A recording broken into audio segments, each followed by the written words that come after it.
Today is episode 2 of Philanthropy 3.0, and we are lucky enough to have a great guest on today's podcast.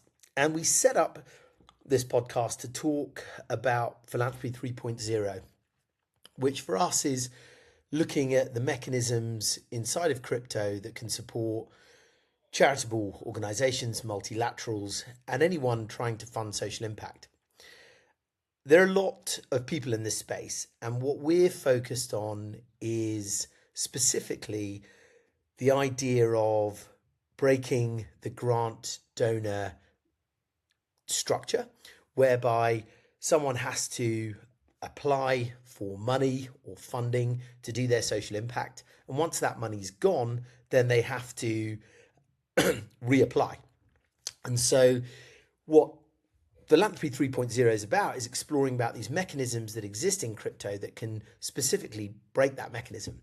And in episode 1, we talked about Lido impact staking and how it uses ETH staking returns to fund social impact, and Stablecoin for impact, which uses aave lending yield to fund social impact. We have been working with lots of amazing organizations, UNICEF being one of them, and GSR Foundation being one of them, which is where my co-host is from, James. And without further ado, I'm going to hand over to James. James, if there's anything I've missed about your own organization or magnificence, then please fill me in before we talk to our guest. Thank you, Jaydeep. Always very happy to talk about magnificence. So I'm from GSR Foundation, which is a grant maker established by GSR, which most people know as a market maker and one of the OGs of the crypto world. We've been around about 12, 13 years, and we position ourselves as crypto's capital markets partner. So the firm has support across the whole crypto ecosystem and has for a very long time. So we've survived a lot of ups and a lot of downs. And part of the ethos of the firm is to invest in exactly what Jaydeep described. It's about philanthropy and understanding how this technology can be used to make money, but also how it can be used to right the many wrongs in the world. And it won't have escaped anyone's notice that funding is incredibly challenging to find. There's all sorts of global events that make the double-edged sword of funds diminishing and social need rising perennial across the globe. And so working with people like Jaydeep and his team is important for the GSR Foundation to explore and understand which paradigms in crypto are worth exploring and investing in. It's been a really busy week in crypto philanthropy. A couple of shout outs. The Crypto Altruist group have just launched their Web3 Impact Toolkit, which I can share a link to. But for any charity looking to get involved or understand this space better, it was an initiative we sponsored to help them understand. So if you hear Jaydeep and I talk, or you hear Gerben talk, and there are some terms that perhaps are less familiar to you, we've built something that will enable everyone in the nonprofit sector to explore and understand what we think is very exciting new technology. So without further ado, I'm thrilled, and I know Jaydeep is thrilled, to be joined by a mutual long-term collaborator of ours, Gerben. Gerben from the UNICEF Office of Innovation. We'll jump straight into questioning if you don't mind. What I'll ask you to do is ask a bit of a two-parter to kick off. If you wouldn't mind introducing yourself, and also just to contextualize that, give us a bit of an understanding, or give the listeners a bit of an understanding about what the Office of Innovation does day to day, and specifically within a UN agency, how do you understand the term frontier technology? Right. Thanks, James, and thanks, Jaydeep, for having me today. It's super nice to be able to contribute to this podcast. My name is Gerben. I work with the UNICEF Office of Innovation. I've worked with this organization for the last 4 years or so, and the Global Office of Innovation of UNICEF essentially serves the country offices of UNICEF. Some people, there's a sort of common misconception about UNICEF that it's this like global organization that has a very sort of top-down approach where things get decided in headquarters and then pushed down to the different countries. And actually, the organization works the other way around. So the country offices actually decide what happens. So they work in collaboration with the governments in the countries that they work in, and are there to serve the needs of the children in that country. So they essentially say what's needed. So they come up with the ask of what's required, and then the UNICEF Office of Innovation is there to sort of serve those. So our team has a role. We have a few different things few different activities that we do. One is a venture fund in which we invest in startups in the global south. So we invest up to $100,000 US in equity-free a grant essentially, and the only requirement is that people open source their software. And ultimately, we're hoping to build digital public goods that can serve anybody.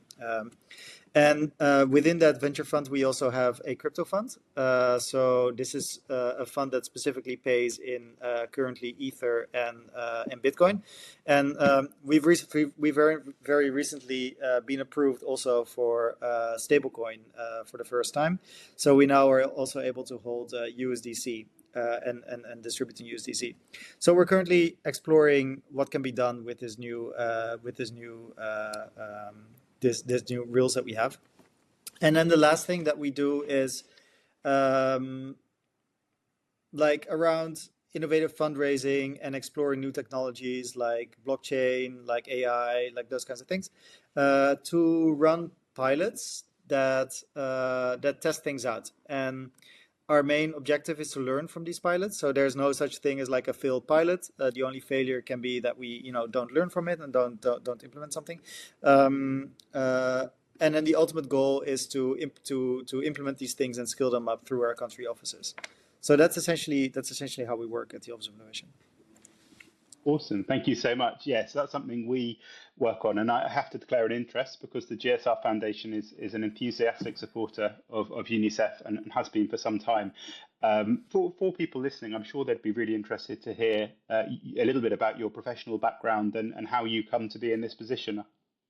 Right. Yes. So my professional background comes from product. So I work I studied product design engineering and very quickly discovered that I enjoy digital products much more than physical products. So got to working in all kinds of ways that new technology can be improved for the benefit of humanity. So I worked for an organization that looked at how can we use applied gaming to make cities more sustainable, and a couple other projects like that. And an organization like UNICEF for me always had a big appeal. It's obviously a huge organization with a huge impact, and the ability to influence the lives of millions is really something that is important for a lot of people working on our team, including myself. Awesome, thank you. And from that position, so from where you sit in UNICEF, which obviously there are challenges in working in an organisation that big, but there's also a real breadth of a lens that you get on the situation in the world right now and everything that's going on. In your opinion, and sort of based on the work you're doing, what do you think requires the most urgent attention, and where are there critical gaps that the innovation you're building in and around crypto can help to solve? Yeah, so my team and sort of the team that I'm part of, we focus specifically on blockchain solutions. So my lens is obviously limited by that expertise a bit and certainly biased. But there are a few sort of really big opportunities that we're seeing. One that we're currently pursuing is around humanitarian cash transfers. So we assisted a few of our venture fund alumni in carrying out a pilot around Christmas time last year in Kenya, which dispersed USDC to beneficiaries who had very sort of limited digital literacy. So this was a collaboration with a few of our alumni, and the learnings from that were like super interesting. For starters, so we had one of our alumni had built a sort of dumb phone wallet. You could essentially send like SMS commands to move funds around. But we had some of our beneficiaries show up, without a smartphone, like without any phone at all, and just with a SIM card, basically. So we had to work around sort of those kinds of limitations, and it really shows the completely different sort of landscape from what we're expecting, sort of sitting in offices in the West. So that was certainly super interesting. So this is something that we're looking to explore. This pilot was a great success. The reduction in cost was massive, and just the efficiency in how fast this all got done was just incredible. And it just goes to show the technology, the ability to send peer-to-peer funds anywhere in the world, regardless of whether financial systems are functional in the country, regardless of how literate people are in terms of digital technology. It's incredibly powerful. So this kind of like got done, over a weekend, ultimately, and doing this through like any sort of like traditional rails would have taken forever. So we're looking to scale this up, and we're looking at a few sort of potential countries to try this at a bigger scale. But there's a huge amount of benefit in this. Yeah, and obviously the beauty of blockchain means that you can retrofit and adapt solutions like that if you need to build a privacy layer on top for conflict zones or anything. And so, as someone who in past careers has had to bring suitcases of cash over slightly peculiar borders, fully appreciate, and I'm sure that's a very resonant use case. So thank you so much for that. Jaydeep, over to you. Thanks, Gerben. It's been, I think, 5 years since we've been working together, Gerben, and one of the things in that remit has been very much about the Giga project and Giga's goal to try and connect every school to the internet. And the outcome and culmination of that now is your use of both Lido impact staking and stablecoin for impact. And if I can just briefly share my screen, then I can show what that looks like. And here we have the simple interface that allows you to keep custody of your Ethereum, stake it, and donate a percentage of that to fund school connectivity with UNICEF and Giga. And then similarly, moving to stable coins to use aave lending yield and to point a percentage of that yield to UNICEF and Giga's mission to connect every school on the internet. It looks, I think, relatively straightforward. But to get anywhere close to here, could you tell us about what it takes for an organization as global, as complex, with its own sort of, it's called a multilateral, and perhaps you can explain that word for those who don't know, to be able to use these frontier technologies and the different cross-functional bits of a global organization that needed to be brought in to make this real? Yeah, it's certainly been a long road. I can't believe it's been 5 years already. That's pretty crazy. It's been a challenging road, and it's been really cool to see this project come to life in this way. I think that one of the challenges is that an organization like UNICEF, like I sort of like explained earlier as well, is we're not a monolith. So there's like different parts that all work together. One of them, for example, is that we have something that we call national committees, and they basically do the marketing for UNICEF. So if you live in the US or you live in Sweden, like I do, there will be a national committee that does fundraising on behalf of Giga, on behalf of Giga and on behalf of the UNICEF organization. So getting them to do anything new always means that they need to deprioritize like a campaign or a marketing strategy that's been working for them. So that's always been a challenging ask. So we're currently still in the stage of trying to prove that donors really do appreciate more transparency and that they're willing to sort of pay for that. So that's something that we're still in the process of proving right now. And then along with that also comes all of the questions about custody and mandates of being able to hold certain cryptocurrency. Where do they get deposited? Who has the keys? All that sort of thing. So it's been it's been a real challenge. And in terms of Giga, I think the opportunity is quite unique in the sense that what Giga offers is essentially something that can be traced digitally. Whether school's connected or not is something that is visible online and something that can be traced online also through our map.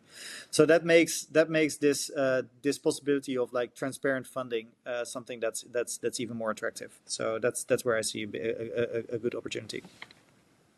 Before I hand back to James, I wanted to follow up with two questions based on what you've said. So I think in terms of that big sort of cross-functional organization, and it's not a monolith, there are different sort of parts that move faster. Just in terms of your view on this model of not giving away your capital, but giving away this yield that's coming from these sort of crypto primitives of staking Ethereum, over collateralized lending and stablecoins and aave. What's the view on it compared to traditional, grant funding of people sending you, big checks and big institutions and corporations and governments, writing checks? Like, what's the, in some ways, if the existing model's working, why look at this new model? Right. Well, I think what's really valuable in this new model is it's really attractive to, I think, a retail market, and the retail market isn't currently served super well by the existing model of UNICEF. If if you're a wealthy individual or an institution and you want to donate $1 million to UNICEF, a lot of things are possible, and you can get a lot of credit for doing that. But if you're an individual who cares about this mission, it's not as straightforward. You can donate, anonymously in a box in an airport or something like that. But being able to get some transparency back for it, I think, is a completely new value proposition that will be, I think, the way of the future. So I think people of a new generation will be demanding this kind of like transparency going forward. So so I think it opens a new market essentially. Okay, and then before I hand back to James, we've been on calls with different governments in different places trying to explain Lido impact staking, and one of the consistent themes that comes up is, where is the money coming from?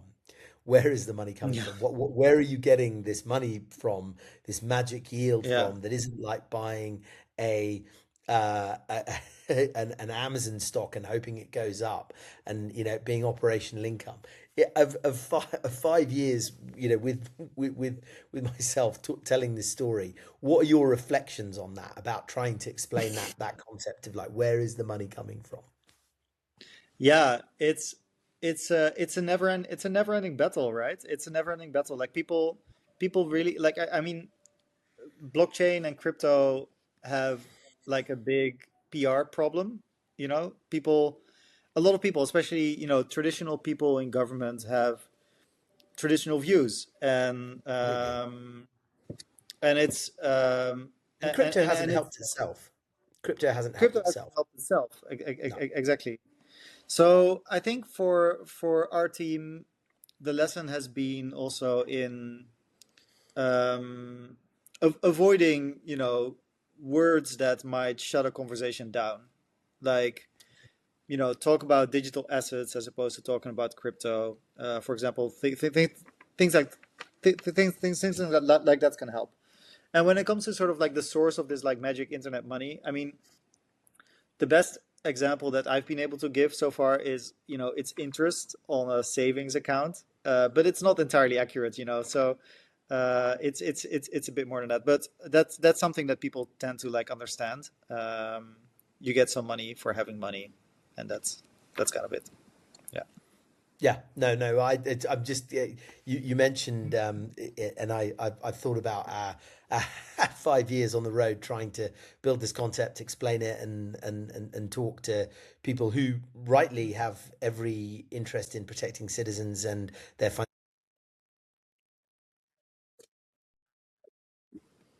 Thanks so much. And super interesting. On my first day in crypto, someone once told me that a crypto year is like a dog year. And so that sort of 5 years you've been working together probably is more like 35 years in the scheme of things. So this probably makes this one of the longest standing crypto for good partnerships.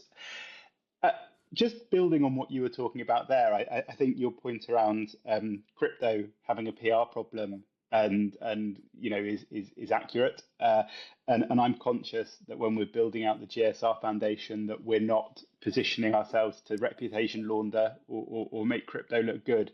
This is about the rails. This is about the technology. And one thing, when there's a lot of red on the board and the price action is disappointing and there's negative press, for me, the technology remains the same. And Mm-hmm. the underlying tech that enables people to get money quicker, faster, safer, more reliably, that's the bit that really inspires me and encourages me.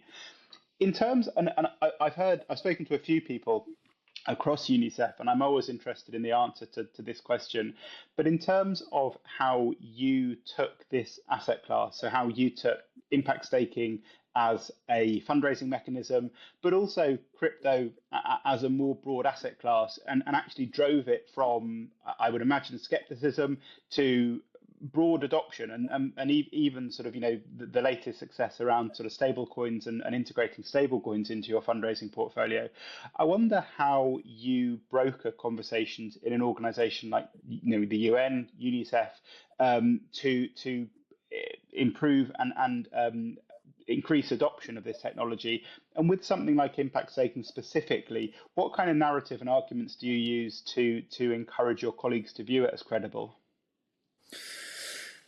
That's a good question. I mean, I think it really starts with disproving a lot of preconceived notions that people might have. When people arrive at conversations like that, they have their own ideas about what crypto is, and some people can't be convinced that it's not a scam. So that's kind of like where it starts. Then another thing that always really helps in what I've seen is adoption by others. It's there's this like Dutch saying, when one sheep goes over the dam, then the rest will follow. And I think it sort of like applies to this situation. So if an organization like UNICEF sees other organizations doing similar things, or governments see other governments do similar things, it can open the door, open a lot of doors, because there's certainly like a lot of opportunity in this space, and people will see that if they see other people take advantage of those opportunities. So I think those are the biggest sort of levers that we all have for more adoption. And I think a third lever that's currently developing is the new sort of geopolitical like landscape around philanthropy, because a lot of organizations are having to sort of redefine themselves and reprioritize themselves.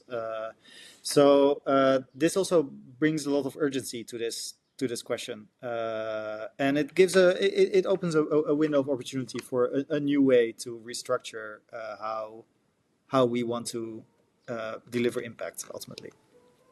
Yeah, I think that's so important. I mean, the situation we find ourselves in now really forces people to innovate and look at new mechanisms of doing things because, yeah, it's never been easy. Again, Yeah. one of the other things someone said to me when I started in crypto is, you're going to have to get used to volatility. But I'm from a charity sector background, so volatility doesn't scare me. I'm used to funds being there one day and not being there the next. In terms of how you integrated impact staking into your sort of fundraising mix, what did that process look like? Is that something that's handled by a team internally, or is there an individual lead? How does it actually sit within your department? It's currently sort of wired into the existing infrastructure of the organization. So there's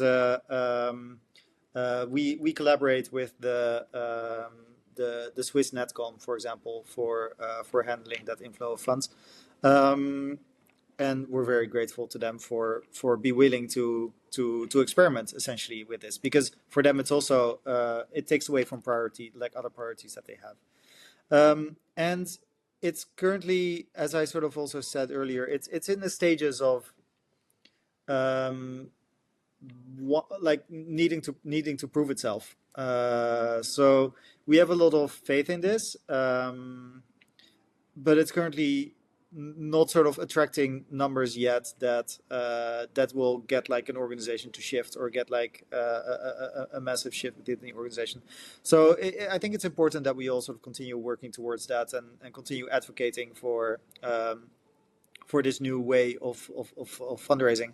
And maybe that's also a question to ask, any listeners or any people attending this.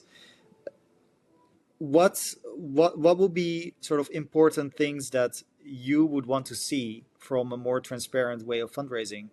What kind of impact would you want to see? What kind of proof of that would you want to see? Because I think if we can sort of create product fit between those two sides of the market, I think there's a lot of potential in this.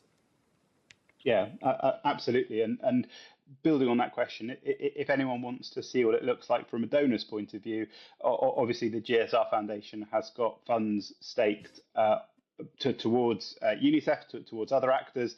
So if anyone wants to see that and talk through that process, obviously very happy to have that conversation too. But for me, it's an easier sell because my board are all from a crypto firm and get this pretty much straight away. So it wasn't difficult.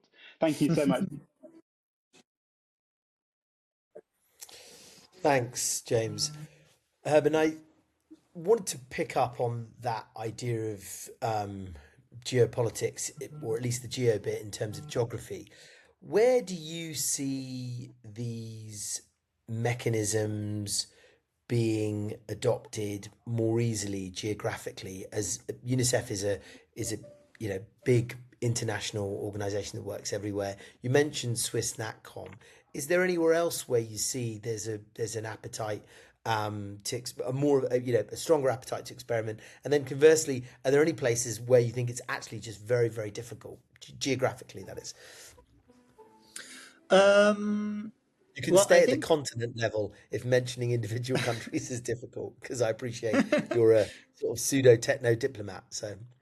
Yeah, no, I mean, I won't name and shame anybody, obviously, but no, I think one thing that's challenging with this is the fact that the crypto and Web3 space is a global phenomenon, it's a global thing.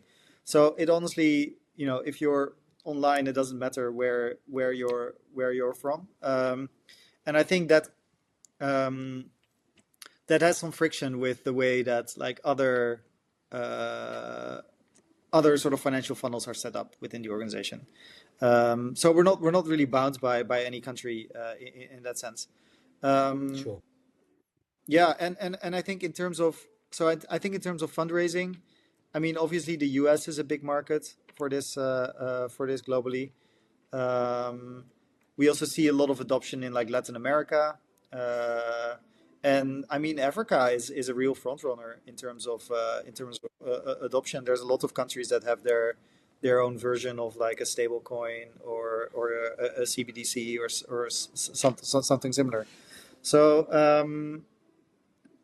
so when we look, for example, at a project like humanitarian cash transfers, it's not super difficult to convince people to create a wallet and to use crypto and to receive crypto, because it's just a need that they have. So and something they're already familiar with.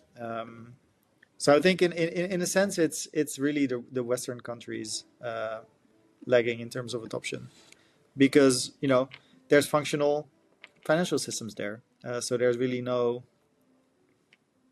hard need for crypto. Sure, and going back to the specific use case of connecting schools, and I think the shout out you made to the audience around, what impact data do you want to see as individual donors or as corporate CSR functions that would, pique your interest in using this? I think that's something we really need to do, because I think that from our perspective and running this podcast in the past, half a decade's work we've done with you and other multilateral organizations as well as others, is to set a foundation that allows us to be like, come and experiment. And one of the things that we've learned through our work with James and the GSR Foundation is trying to frame that in the right context of start with a $50,000, $100,000 pilot as a corporate CSR function, understand the reporting, understand the impact data. And I think one of the things I was be interested in getting your view on, because James and I actually come from sort of slightly different schools of thought, where I believe the impact data is like really important in motivating continued supply of stablecoins or staking returns in this mechanism. James's point is that the data clearly indicates that the people who give, that addressable market is kind of fixed. And I think where we're both interested in learning and understanding is that by saying, well, you don't have to give your money away anymore now, you're just giving away this yield, you don't hand it over, there's no annuity structure, it's much more simple, and you don't keep it. Is there a change in that, and are you now increasing the potential addressable market? I mean, I've covered a lot there, and I suppose the question it is, what's your take on that? Do you think that's true? The impact data that comes from schools being so compelling and so tangible. So the question is, do I think that impact data will be critical in driving more donations? Yes. Right. I mean, for me, absolutely.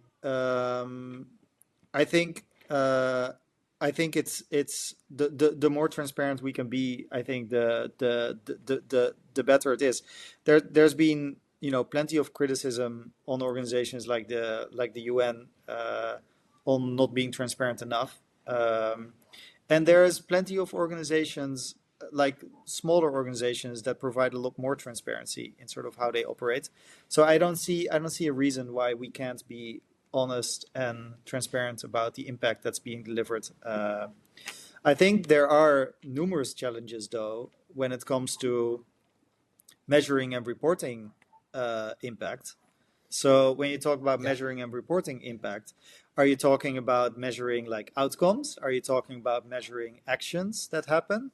And if so, how is that being reported? Is that being self-reported, or are there like third-party auditors that audit that sort of thing? I mean, obviously, you want to have independent auditing for those kinds of metrics. So I think when the rubber hits the ground, I think there's a lot of devil in the details when it comes to this. But for me, there's no doubt that if we are able to provide honest transparency, that that will ultimately be a winning value proposition in this sort of space. And one thing that's great, and that really just exciting. As a final shout out, because it is a matter of public record. Oh, sorry. No, go ahead. No, I was just going to say that I want to make a definite shout out to Rwanda, whose government were pioneering in adopting impact staking as a concept in a solo staking construct, and for ISPs in Rwanda who also supported us in that. So thank you to the government of Rwanda there. Exactly. That was such a cool project that we actually made that happen. That was super cool. Yes. Yeah. Sorry, James. I know you have some final questions, and then we will look to take some questions from the audience. Thanks so much. Yeah, I just have one very quick final one. So obviously, your point around proving this tech and proving this as a mechanism obviously is well received. In terms of how UNICEF is supporting other agencies. So I know the UNHCR, I know UNDP have got some skin in the crypto game. But I wonder if you could talk a little bit about sort of what UNICEF is doing to drive adoption, both more broadly, so to encourage more sheep to go over the dam, was it? And also within the UN ecosystem, what type of actions are you doing to champion, and what response is it getting?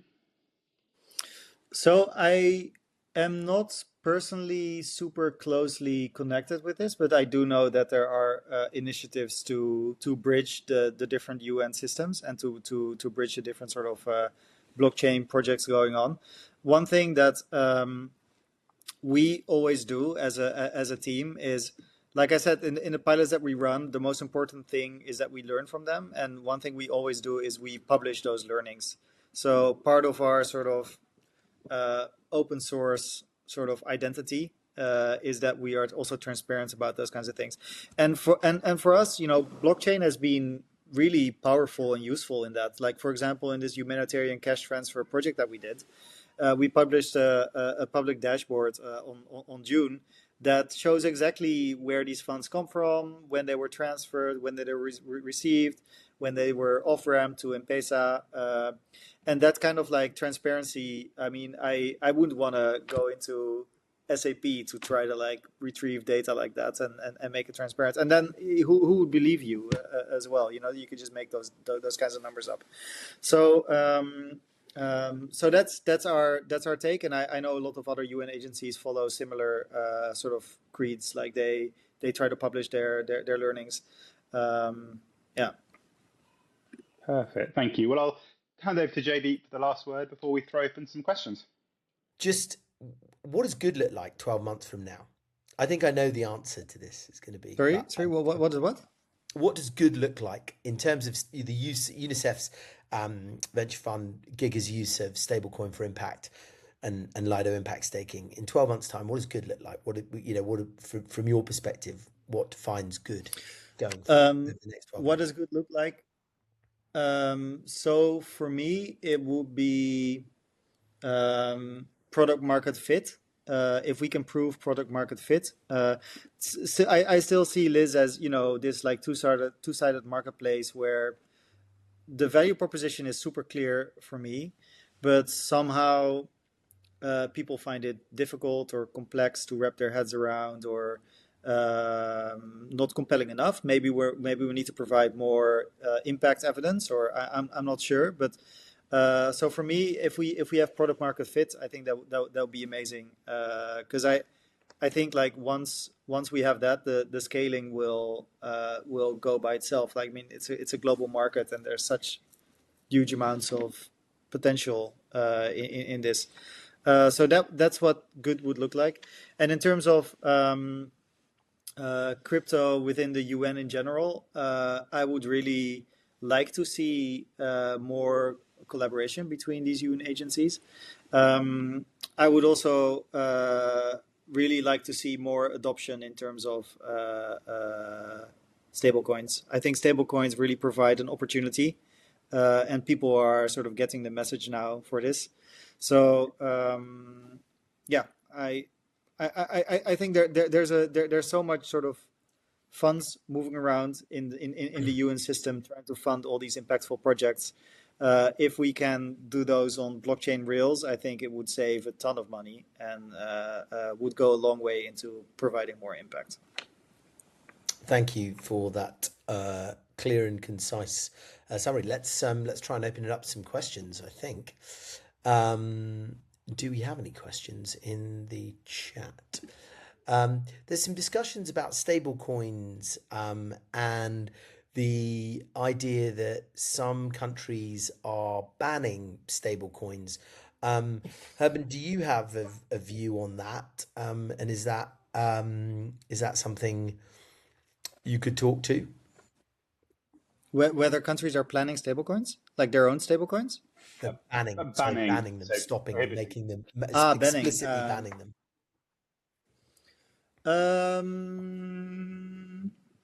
I mean, yeah, there's always that question of legality. I mean, so currently the UN and the UN operates in US dollars everywhere around the world. So there are still currently ways to get around that, and I mean, we obviously serve the governments in the countries that we operate in, so we can't evade any sort of wishes that they have in terms of how their financial system operates. But I think it's a matter of time until countries come around to this. And maybe what it takes is countries having their own stable coins or central bank digital currencies to feed into the system. But I think it's inevitable that the financial reals are going in this direction. I attended this Stockholm FinTech Week event the other day, and the general consensus was really that the new rails is blockchain. So yeah, seems pretty clear. It's good to know. The other question that we had, which is around, have you ever thought about a Dune dashboard to manage transparency requests? In terms of a visualization, for those who don't know, a Dune dashboard allows sort of real-time visualization of blockchain activity. Gerben, you're nodding, so I'll let you take that one. Yeah, no, absolutely. So for the Humanitarian Cash Transfer project, we did build one. I'll see after the call if I can dig it up and maybe we can share it somewhere. Yeah. But yeah, that's definitely something that we're super interested in. Amazing. And then we have another one, which is what is the legal architecture today for routing DeFi yield into a UN-linked entity across jurisdictions? So we collaborate with our existing sort of financial infrastructure, which is the national committees. So they are currently the way for funds to go into the organization. So we collaborated with the Swiss Netcom in this case. And just to add to that, an answer to that question is that the legal flows and the jurisdictions from which your organization is essentially looking to use this mechanism is something that the GSR Foundation have obviously looked to explore, and have other INGOs and multilaterals who are using Lido impact staking and stablecoin for impact. If you would like to understand more about that in detail, talk to the GSR team about that. They would be happy to explain the paperwork thinking and exact structures around some of that that make it real and have allowed them to embrace it, because it's actually a great question and really important.